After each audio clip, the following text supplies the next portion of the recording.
claw bar should come in handy.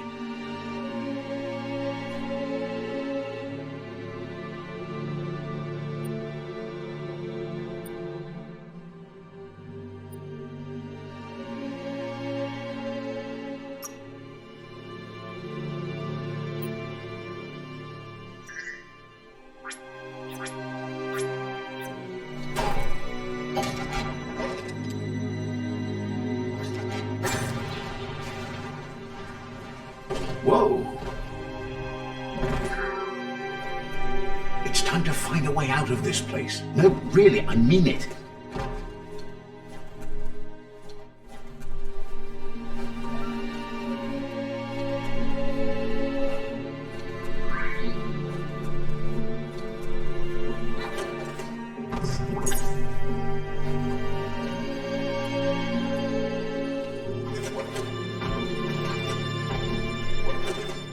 The morks produce biomatter in their multi-organ that they shed under distress, blobs that affect the cellular coding strands of any living being when absorbed, including you.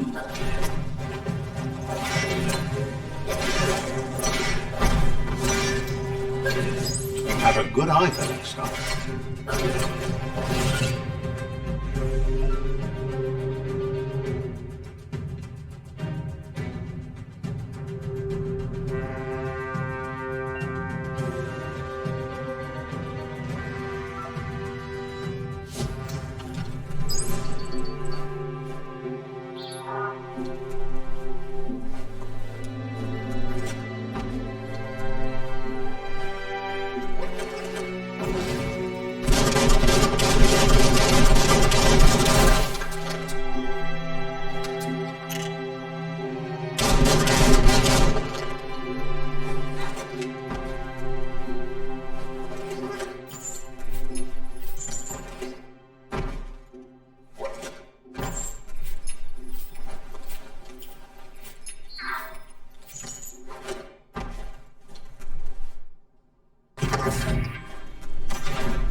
Toxanol built vessels called arks to save themselves from the impending doom.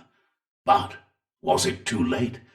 It is only from the flight logs of the single ark they left behind that we know other arks travelled through the sky and beyond. It seems those that came before us never lost hope in finding a new home for their kind.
There are few records of the chain of events that led to the big apocalypse eons ago, but it's clear the world wasn't prepared for how recklessly the Toxanol Corporation would make its mark on the world. Their rare earth mining and nuclear industries generated tons of waste, and without consideration for the future, they dumped it all in landfills until they ran out of space. That's when they made the big mistake. They began dumping the toxic waste in the surf just off the coast instead, assuming that it would sink and decay with time. And they were right. But no one was prepared for what was about to unfold. Once in the surf, the radiation interfered with the genetics of the wildlife and created bizarre mutations in their offspring. It had an inconceivable impact on biodiversity and the entire ecosystem. The world as they knew it crumbled as nature retaliated. It would never be the same again, and what remained of it became ours.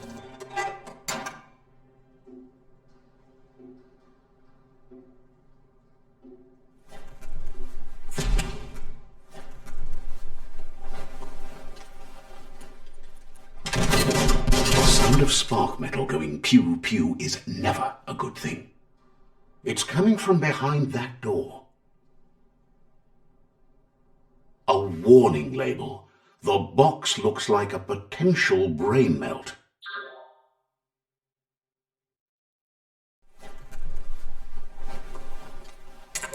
It's going to take a bit of puzzling to short-circuit the door.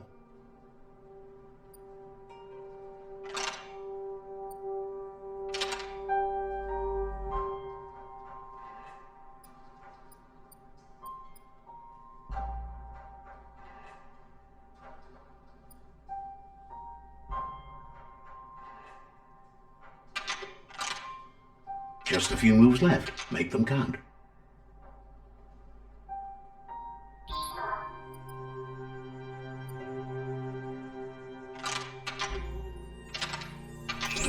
Quite a shock to the system. Let's try that again.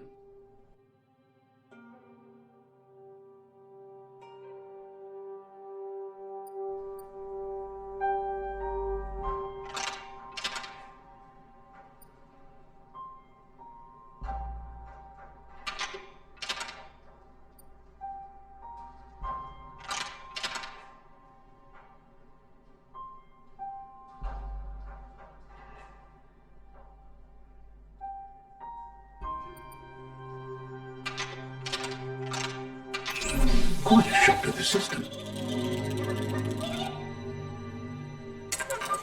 Let's try that again.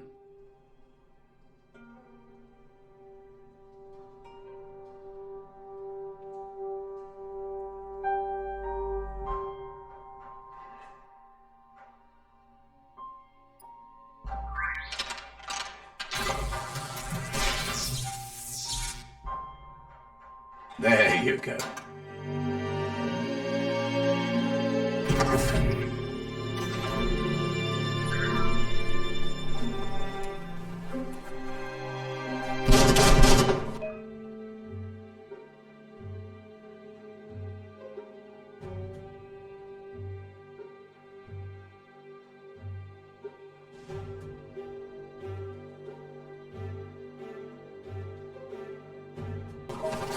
The wheeled one is outnumbered. You'd better help him out.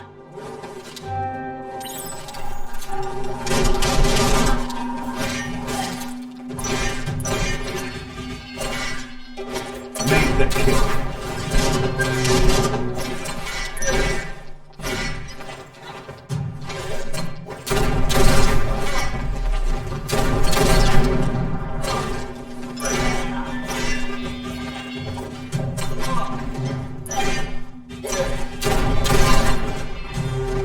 That's the last of them. Let's talk to the wheeled one before backup arrives.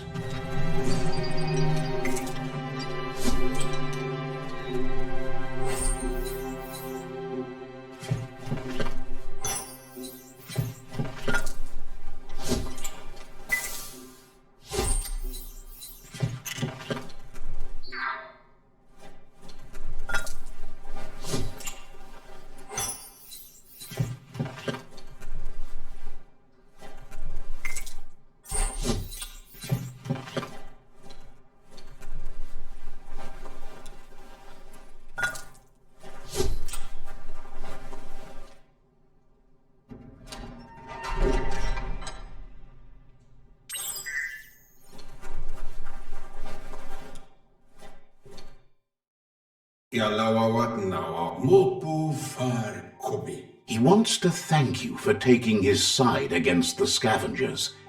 He sounds familiar. You just can't figure out why. He presents himself as out of date. He knows he's way overdue, but he hasn't given up. He doesn't seem surprised that you don't recognize him. You were just a child back then, the night everything changed.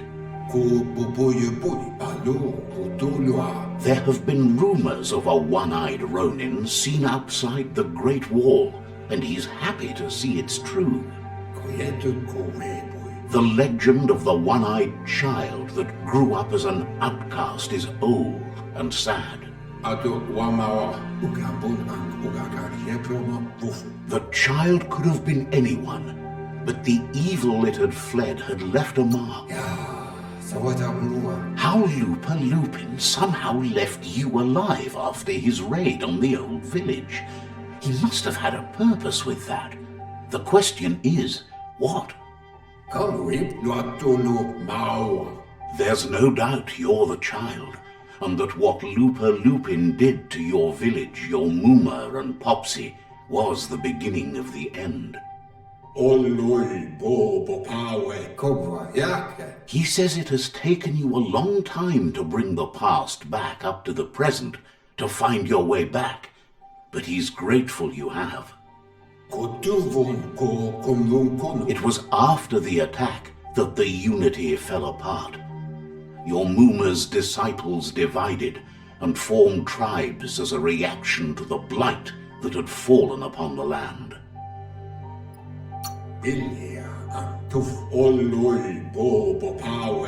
The impending threat of the World Eaters bringing down the Tree of Life is ever so close. He also worries about the Jagni tribe that's actively working for a doomsday and purging of the world. Had it not been for the Tree of Life, no one would have survived. He hopes you at least remember the tree.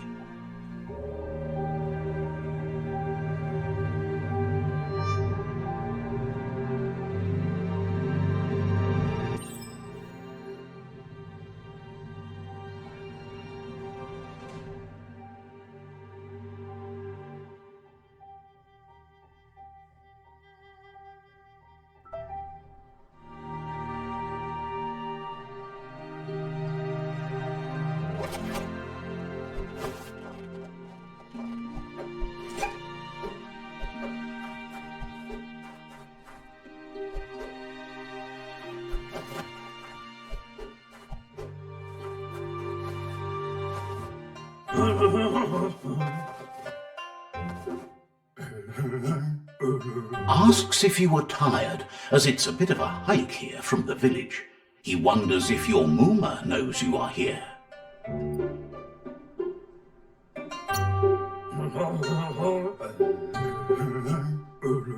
Sounds like he thinks she does, despite your heart growing dark.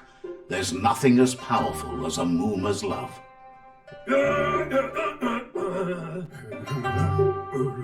He understands why you came all the way out here, to see them, the potato people. The potato people, or Nono, are a wonder, somehow interlinked with this little tree here, fueling its source of life.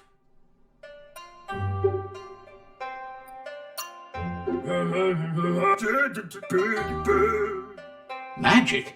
He claims it's just the force of life, the existence of energy, powering and connecting all things living, like the Nono.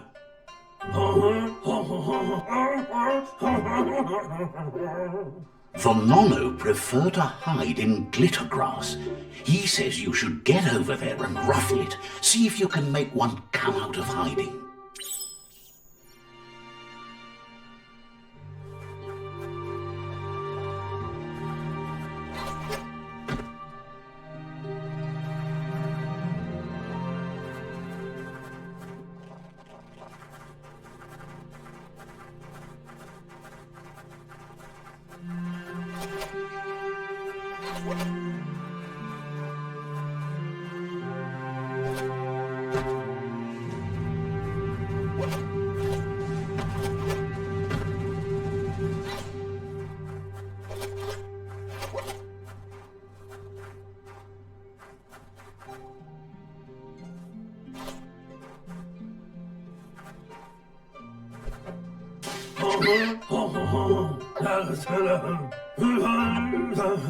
You've found one. You should be proud. They don't come out for everyone. The Nono's key energy is just what the Pensai needs to complete its cycle and grow into a tree of life. Only time will tell. At least his intention is to dedicate his life to it. He has the feeling the fate of the world depends on it.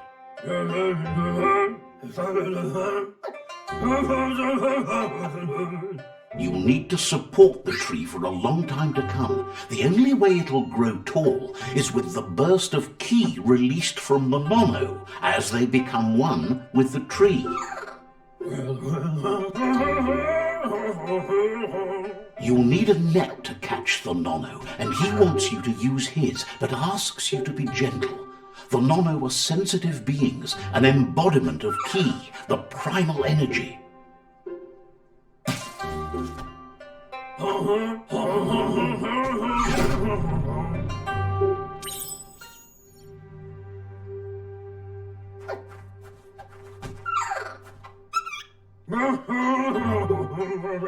You handle that net like you've never done anything else. He's impressed.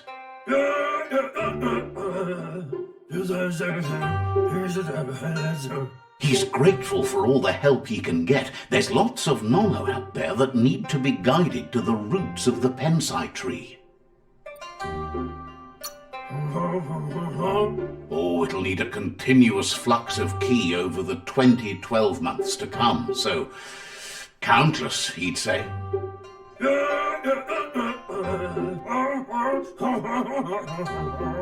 One day, he hopes the tree will have grown tall enough to sustain the world. But today, your focus is getting this one to become one with the tree.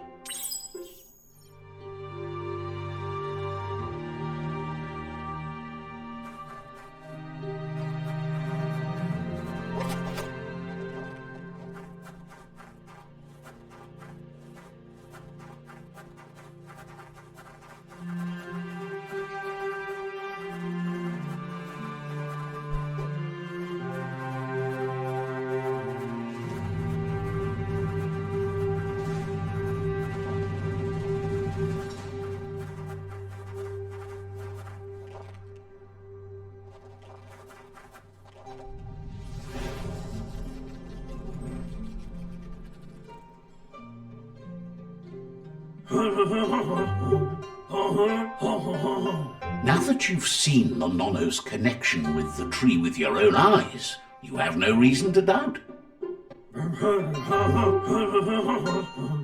From this day on, he'll make nurturing the Pensai into a tree of life, a life goal, not only for our village's sake, but for all of us, everyone. One day, the land won't be as peaceful. Not even your Muma will be able to protect us.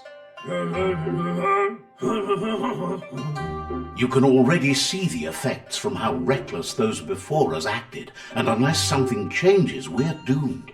The land won't survive the side effects of the old world's industrial advances. He says you better hurry back to the village before your Muma comes looking for you. You did good here today.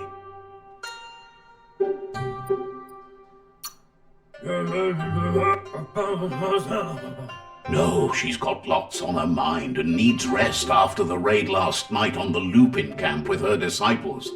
Wonders if they let the Predator family live or not.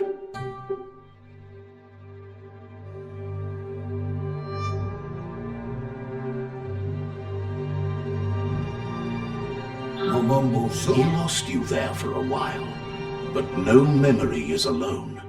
It's part of a trail you can follow.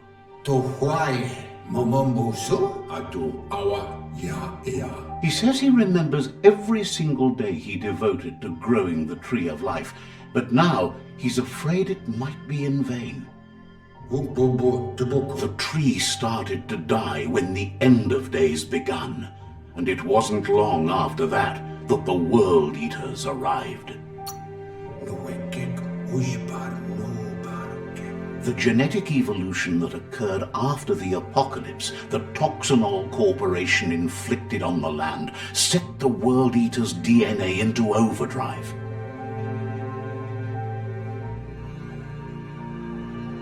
His friend Gizmo is working on a Mekton and needs help defeating the Jumbo Puff at the end of the West Route. Wiz is still repairing his octopod to confront the Merc Puff that dwells deep down under the surface at the end of the Northwest Route. Nocco has tamed the Midget and is preparing to take on the Hoof Puff at the end of the East Route. Finally, Goop is almost done with the Goo Glide, a machine able to ride the waves of the surf all the way out to the Porky Puff at the end of the route to the southeast. Out of Date says his friends are gearing up to stop the World Eaters. There's one at the end of each route. The road ahead won't be easy, but he's counting on your support. His friends aren't strong enough to end this on their own. He wants you to understand that you'll all die if the tree isn't saved.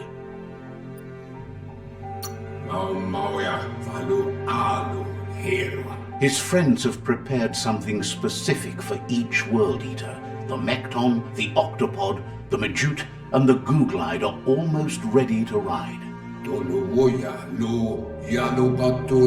Regardless, you'll meet again once you've played your part in the tribe war and the situation with the World Eaters.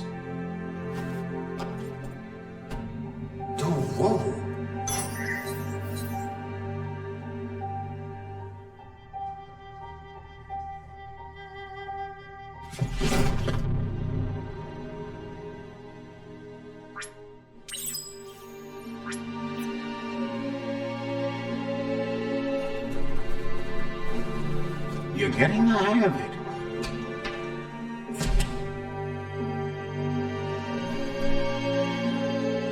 Quickest way out is through the roof where they came in, and the rope looks strong enough to climb.